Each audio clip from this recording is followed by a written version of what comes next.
চোখে যদি রাসায়নিক পদার্থ পড়ে, প্রথম ১ মিনিটে আপনি কি করবেন?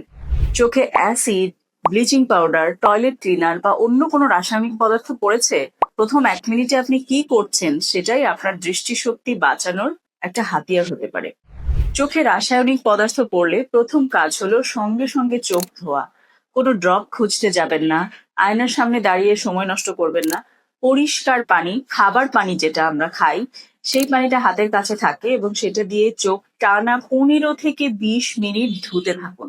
চোখের পাতা যতটা সম্ভব খোলা রাখার চেষ্টা করুন, যাতে পানি চোখের ভেতরে ভালোভাবে প্রবেশ করে।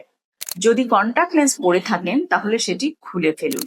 চোখ ধোয়ার পর যত দ্রুত সম্ভব ডাক্তার দেখান। মনে রাখবেন, রাসায়নিক পদার্থ পড়ার পর প্রতিটি মিনিটই গুরুত্বপূর্ণ।